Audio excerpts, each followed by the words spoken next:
Hi there, I'm Rachel Gable. I'm the assistant editor of the Fence Post magazine, and this is your Fair Cattle Markets update for the 26th of August.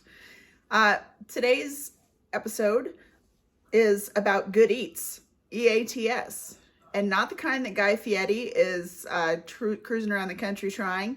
This is about the effort to prevent ag trade suppression within the U.S. This is just introduced by U.S. Senators Roger Marshall from Kansas, Chuck Grassley from Iowa, Joni Ernst from Iowa, John Cornyn from Texas, and Cindy Hyde-Smith from Mississippi. They have introduced the Exposing Agricultural Trade Suppression Act, EATS. This one prohibits state and local government from interfering with the production or manufacture of agriculture products in other states. So this one goes back to Prop 12 in California and could have some impact on the Colorado bill that the egg producers wrote in cahoots with HSUS, but I'll get back to that. So this particular one will prevent states, this is right from the press release, prevent states from California from radically regulating Kansas, Texas, and Mississippi ranchers or Iowa pork and poultry producers.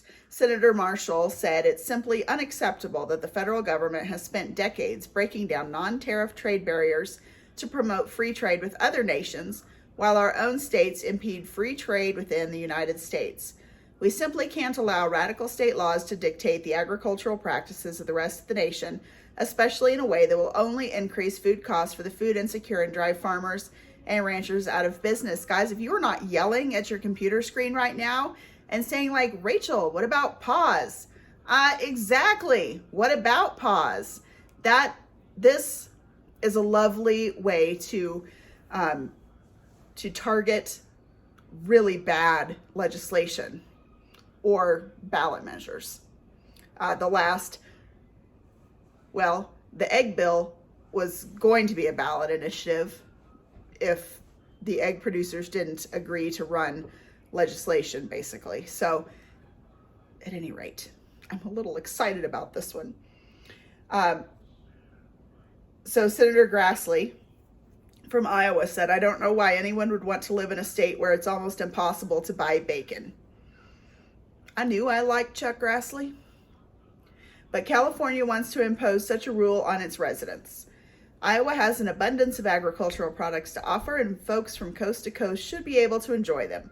I'm glad to sponsor this bill, which will help protect Iowa farmers and producers and allow them the freedom to operate their farms as they see fit.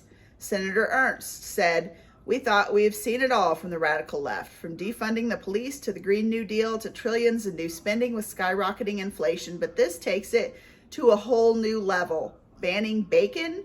No way, folks, Senator Ernst says.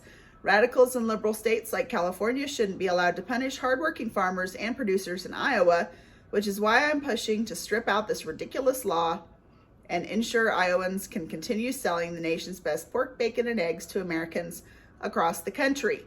Senator Cornyn from Texas said states like California shouldn't be able to tell ranchers in Texas how to do their jobs. Are you saying amen? This bill would stop other states from driving up Texans' grocery bills and picking winners and losers at the expense of family farms. Senator Hyde-Smith says Mississippians don't like the idea of liberal states like California imposing their radical ideas on us or dictating how our farmers and ranchers do their jobs. I'm sure that's the case from coast to coast.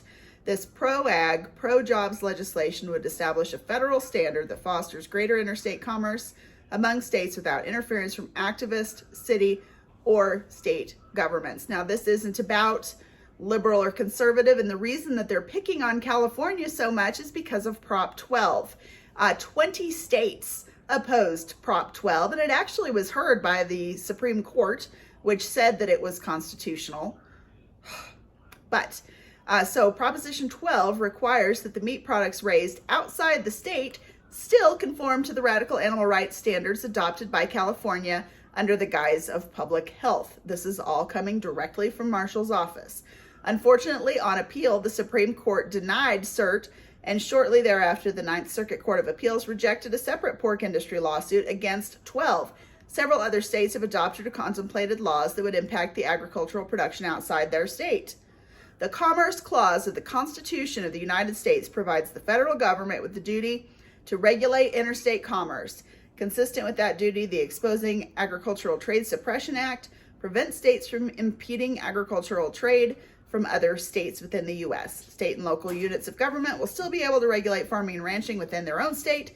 However, this legislation is clear. Impeding trade from fellow states is illegal.